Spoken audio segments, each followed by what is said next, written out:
Hello and welcome to We the People. I'm Sarah Jacob. Schools in Delhi have been closed for the last 21 months. That's almost 2 years of no school. That's one generation of students who are turning 5 who have never seen the inside of a classroom. Almost 2 years of no school. Do you remember your first school teacher? Well, there's an entire batch of students who have never physically met their nursery school teacher, and they've graduated on to the next class. Schools in Delhi have been closed for the last 21 months. First, because of the pandemic, then because of the second wave, and now they're being kept closed in the name of pollution. So, is the education of our children the foremost concern for us as a society and our governments, or is it our lowest priority? That's the question we have on We the People tonight. We have students, teachers, parents, educationists, pediatricians lined up to try and help us answer this question. So let's get started. Various school bodies and parents of students have been pushing for the reopening of educational institutions. Mahtani Luthra, a lawyer by profession and the parent of a KG student, is one of them. She joins us now. Mahtani Luthra, thank you for your time. You are one of about 530 parents of Delhi-based school-age children who wrote to the Delhi Commission for the Protection of Child Rights this week, seeking its intervention in this matter. What did your representation say? Behind closing schools as a measure of protecting our children from pollution is really not clear at all. Indoor air for most children in Delhi is the same as outdoor air because it's only a minuscule population, percentage of Delhi's population that really has access to air purifiers at home. So honestly, the rationale was not clear at all, and what you just said about learning losses, 600 plus days of school closure for 2 reasons, have just meant that losses keep mounting. So frustrated by sort of the open and shut orders, we prepared this petition to DCPCR because we really wanted to bring forth a robust discussion on the aspects of the children's fundamental rights, their welfare, and balance that with other considerations. For example, if traffic was a concern, it's not clear why schools need to be sort of the lowest hanging fruit and you shut them down at the first, the first response. Perhaps adults who are in non-essential functions in government or private offices could have been asked to stay home instead of children who've already suffered. So really we wanted DCPCR as the body that represents children and their rights to bring forth this discussion in the matter before the Supreme Court. And now I suppose they are, Supreme Court has said that the Central Commission on Air Quality needs to look at all these facts. We hope that they will, and that they will reopen schools, because this open and shut thing is just frustrating for little children and for all others as well. Dhadi, I just want to understand this. The point you're making here is that closing school will not provide any significant health benefits to most school-going children in Delhi. On the contrary, they're of course suffering from learning and health losses. But Dharani, you're a parent. I know the most important thing for you is the health of your child, I'm guessing. So how do you balance this out? Because people, how can we say that staying at home is not going to keep you safer? Absolutely, Sarah. I think there are 2 aspects to this, and what is critical, I think, is choice. And the parent is the right person to make the choice whether the child needs to has better air at home and therefore needs to stay home, or at the moment there are COVID protocols in place. Children have to wear masks in school. So for most children who do not have better air at home, they are arguably better off wearing an N95 mask and being in school and continuing learning, rather than being at home. So you're saying when you're at home in a closed space, you're breathing the same air, it gets compounded than when you're outdoors and when you're in school where you have to wear masks. Are there any studies that have shown this, for example? Yes, so I think recently there was a University of Chicago study that was published. They studied air quality in Delhi over a 2-year period. And the conclusion, the main conclusion is that indoor air is at several points in time worse, in fact, than outdoor air. And so, the logic or the science behind mandating children stay home doesn't seem to make sense.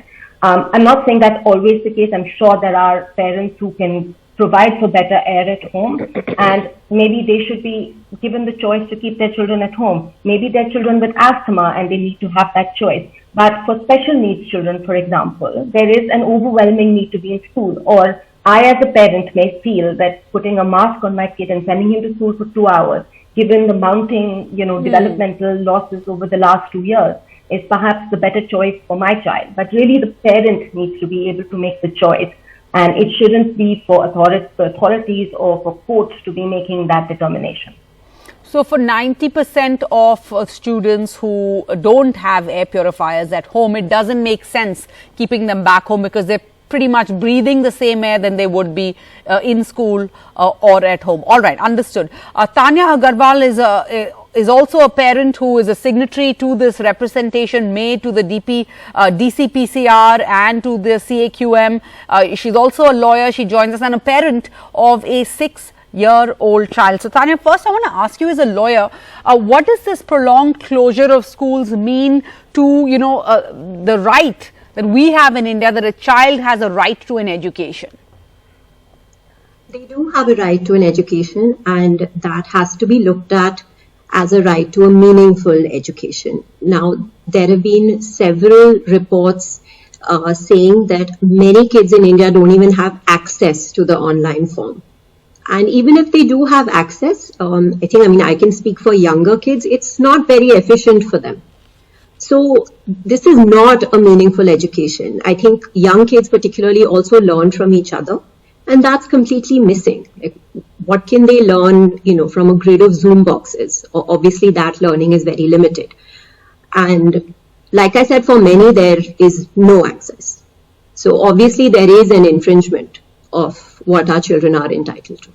And I want to ask you, you're a lawyer, you're clearly working, and you talked about younger children and how it's much harder for them to access an online education. You have a 6-year-old who's at home now and not going to school. So how are you managing work? And I'm assuming this is the situation for working mothers across the capital and the National Capital Region, with younger children especially.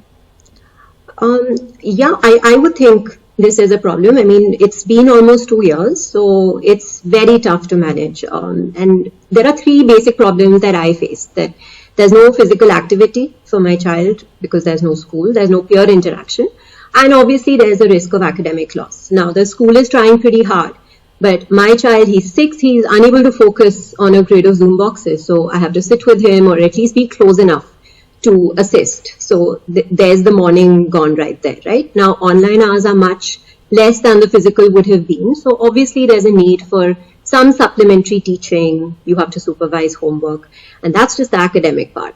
And I have an only child. So, now to get the peer interaction and the physical activity, which today I feel is more important than the academic part at his age, organize trips to the playground, organize meetups with other kids, just get him that company and the physical activity that he needs. So basically everything that you depend on a school for, to provide that environment, we have to now recreate that at home.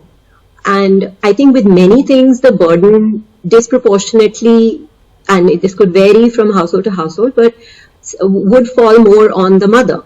And obviously, the added stress of all this now takes a toll. So you reach a point where you wonder that, can you keep up with your job, with the rat race, and ensure that, your child is healthy and is learning? And offices are now calling people back. I mean, how are people supposed to manage? And how many of these decision makers in the Supreme Court or in the government, how many of them are working women?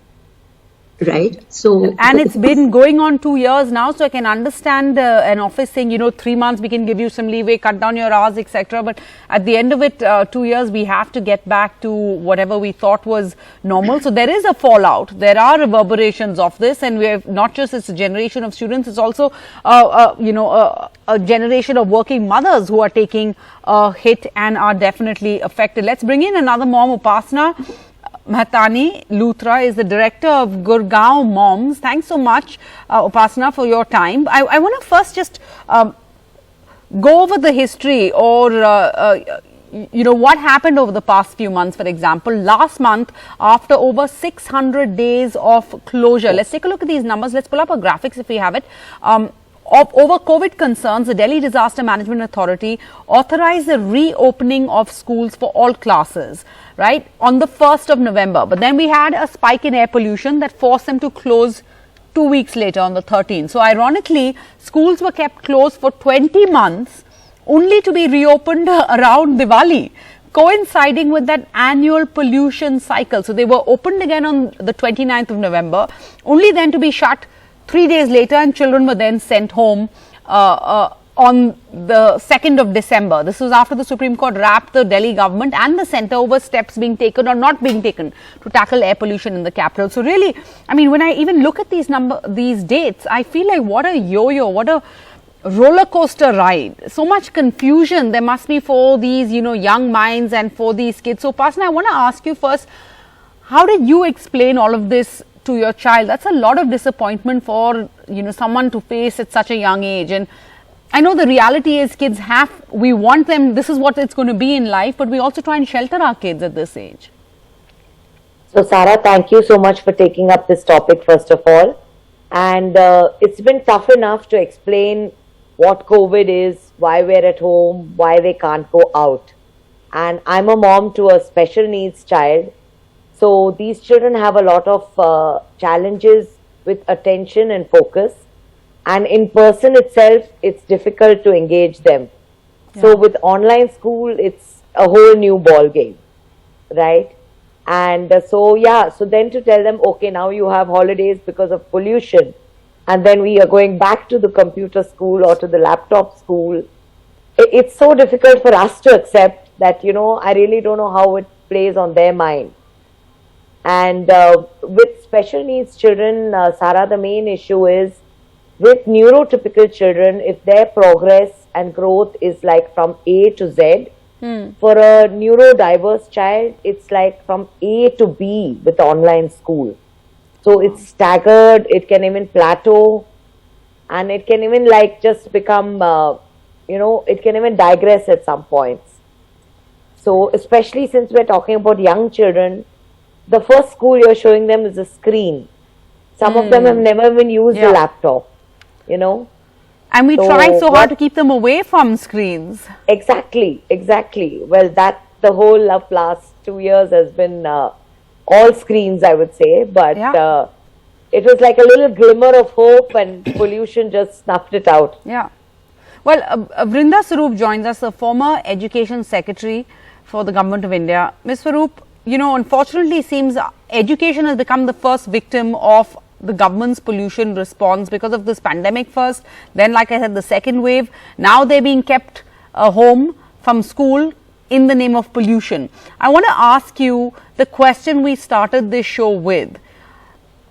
Is the education of our children our foremost concern for us as a society? Is that why we're keeping them home, because we're concerned about their health? Or is it just a case of it being our government's lowest priority? I ask this because, I can finish this show tonight, I can leave and I can go into a mall, window shop if I have to, possibly get a meal outside, go get a drink at a bar, but my child cannot go to school tomorrow. I completely agree with the latter proposition that you're making, that I think the children's right to education has completely gone for a six. It just underlines that they're a voiceless, body of people who are not heard, who cannot be articulated. Parents certainly speak, but parents are divided over most of these responses. But I think most seriously, the COVID and this on and off business, that today it's pollution, tomorrow it's some other scare, and so on and so forth. This unpredictability, this confusion which is created has also taken a huge toll on the students, emotionally, socially, and of course their learning levels, I think is universally acknowledged, have taken a real hit.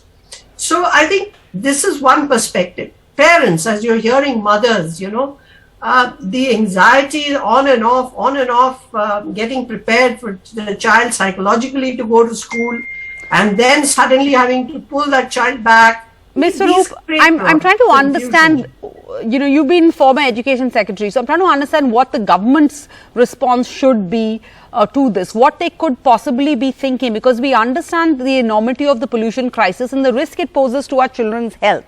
Yet at the same time, we saw on the 22nd of November, construction and other activities were re-allowed because there was a minor improvement in the AQI levels, right? But nobody seems to be speaking, like you said, for the children. The education department, our education secretaries, the governments don't seem to be saying, why prioritize construction in the capital? Why not prioritize children and education in schools, or give them an equal priority, if not a greater priority? I think whose job is it to speak up? Overcautious. I think governments are being overcautious on this. There was enough medical opinion at one point, and I think it still is, that it's not something to get spooked with. Children can go to school with the requisite protocols. And I agree with pollution. You can restrict children activities in school. Don't go out for games. Don't go out for exercise. Sure, you can manage all these things. But I think the education departments have to be more forceful about this. And I completely agree with you that they have to raise their voice and say this is priority. The kids are suffering. Children haven't been to school for 2 years. The new admitted children 2 years ago haven't seen a school at all. Yeah. And those who were in school, especially the younger kids, the regression in learning is amazing. And how do you catch up? And so now schools were planning on how to be able to, and I think governments were urging them, that have some bridging, have some refreshers, let the children get used to being in class again. And can you imagine how difficult it is for school managements to be able to arrange today for a school opening with all COVID precautions, blah, blah, blah, and then tomorrow it's called off for some other reason. The buses are there, suddenly they have no kids to take. So it is causing a lot of confusion in the education machinery also, and I don't think this is desirable at all. Okay, but the point you're making here is speaking for the authorities that possibly they're being overcautious, because these are, of course, children we're talking about, so they have to be absolutely sure that you can send them out. Let's bring in Dr. Jaisal Seth, is a senior consultant and a pediatrician at Fortis Hospital in Mumbai. Doctor, our children have suffered significantly from one of the longest pandemic-induced school closures in the world, possibly, right? But the fact is, we talk about how children's lungs are not fully developed. We've talked about studies showing the importance of early years in the formation of a school-going child, the impact of long-term closure of primary school especially, the effect it has, the detrimental effect it has on the learning of young children. But what about, what about their lungs? They are not fully developed. Is it safe? What would you do if you had a child? Yeah, so basically air pollution is not a new subject. If you really Google, there is a lot of, guideline by the WHO in 2016. 90% of the children are exposed to some kind of air pollution at some point of the life. It is much more worse in the metro cities. So here, we are actually mixing lot of subjects, and I'm not sure why. Number one, if we think that this air pollution, we are protecting the children by air, from air pollution by keeping them at home, air pollution is a temporary problem? And if air pollution is a problem, then instead of stopping the children to go to the school, probably we all have to work, extremely hard to reduce the air pollution, and we all know why it happens in the first place. Now about the development, yes, the air pollution has a significant effect on the health of the adults as well as children. The studies have demonstrated that if they are exposed to too much of the air pollution in the young age, especially less than 5 years, then they are going to have long-term consequences on the lungs, heart, their memories, cognitive functions, school performances. They can develop more cardiovascular effects, but these all are long-term effects. What would you say to the parents who had pointed out, written a representation saying that studies have shown that the air quality is the same at home, whether it's at school? For that small tiny sliver, top 1% who have air purifiers, for the rest of the 90%, the air quality is the same at home. Would you say send them to school? Maybe don't do physical education classes, keep them in their classrooms? Not at all. I think, if we continue this online education and if the children would lack, of all these activities, physical activities, exposure to the real life, interactions with, the peers, I think at some point children are going to be intellectually very, very, low, because, I think they are now getting more and more addicted to all these screens, and there is a lot of challenges to, refrain from the screens. Even as adults, what we are also spending a lot of time on the screens. Children are spending far more time on the screen than what they should be. It is the time to send the children to school. All right. Air pollution is not a, acute problem. It should be tackled properly by all the measures, but it has nothing to do with children, stopping the children to going to the school. Okay. Anumita Roy Chaudhary is the Executive Director of Research and Advocacy at the Center for Science and Environment. They've done seminal work on the issue of pollution and what we need to control our pollution levels. Anumita Roy Chaudhary, schools have to stay shut, but the pollution panels and the Supreme Court, all of them seem to be rethinking the building ban. CSE has done many studies talking about what adds to pollution in our atmosphere. One of the reasons for keeping kids at home is that they have to travel to school, and that adds to vehicular pollution. Isn't vehicular pollution one of the largest contributors to pollution in Delhi? In that context, your thoughts on this argument, this show? So absolutely. So I fully empathize with what teachers and parents have just said. Now, in this context, when we look at the pollution story of Delhi and NCR, what is very clear that the pollution levels during winter, which is hugely high, but let me point out, because all of us are discussing today the emergency action. And in that context, how do we understand the local sources of pollution? Now, what is the logic is not clear this year that why emergency action has been taken when we know, there's no clear logic in it, because there is a graded response action plan which has very clearly predefined the action you need to take for severe and very severe category. But when it happened in Delhi, and just after Diwali, we did not take that action. We took the action postscript. And today, when I'm looking back and we looked at the data for past 1 week, the levels are in very poor category. Even yesterday it came down to poor. It is not a severe and severe plus. Now, according to GRAP, which has been notified by under the direction of the Supreme Court, very clearly says that when the levels come down, you have to withdraw the emergency action. But this time we have not understood that reason. But having said that, the pollution sources that you're talking about in Delhi, vehicles are certainly, and particularly now the science is so clear, that the daily and the hourly data that the Indian Institute of Tropical Meteorology puts out shows that during this early part of the winter, the vehicles' contribution during this smog episode has been nearly half if you compare the local sources of Delhi. But a lot of pollution is also coming from outside Delhi, which means that we are taking this drastic and which is disruptive action during winter as an emergency just because we have not been able to implement our comprehensive action plan, which is meant to be the round-the-year action, targeting each and every sources and across 24 districts of NCR and in Delhi. So clearly what it means, even next year we are going to have the same conversation if we do not use the current emergency to ensure that we really start the action right away. Okay. Dharani Mathur, then I want to give closing words to you. What is the solution then if the authorities are saying that they want to keep vehicles off the streets? That's why schools should be closed. I think, Sarah, this goes back to what you highlighted earlier. It's a matter of priorities, right? Our children cannot be our lowest priority. So if we want to keep traffic off the roads, maybe there's another set of the population, like, adults who will not lose earnings or who can easily work from home, people who work in industries that permit that.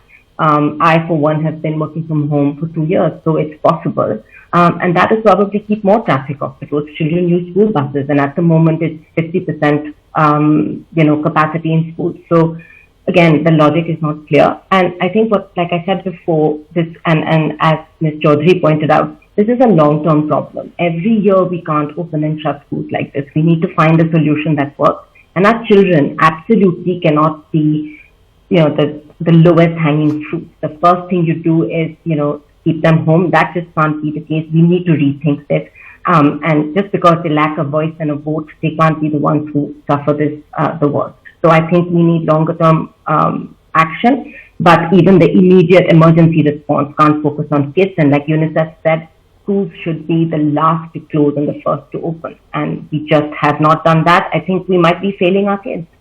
Like it is the case in many other countries in the world, but as you point out, no one's speaking up for students. Let's at least try and do that on this show. I'm going to end by going over to Navya Sethia. She's a student, and Niharika Amte. Your thoughts, your students, Niharika, you're a 12th grade student. Your thoughts on this issue, children, students paying the price for an environmental crisis also caused by adults. How do you feel about this? The chaos, the confusion you've had to face over the past 2 years with your schools opening and closing and opening and closing. Good evening, everybody. I'm Navya Sethia and I study in Saffron Public School, Fagwada, and I stay in hostel here. So for me, it's been very hard. Like I have to go back home and come back here every month or so. As like it's in different states, all right. I study in Punjab, but I live in Haryana, so it's difficult for me, the accommodation and everything. So, okay. And Niharika?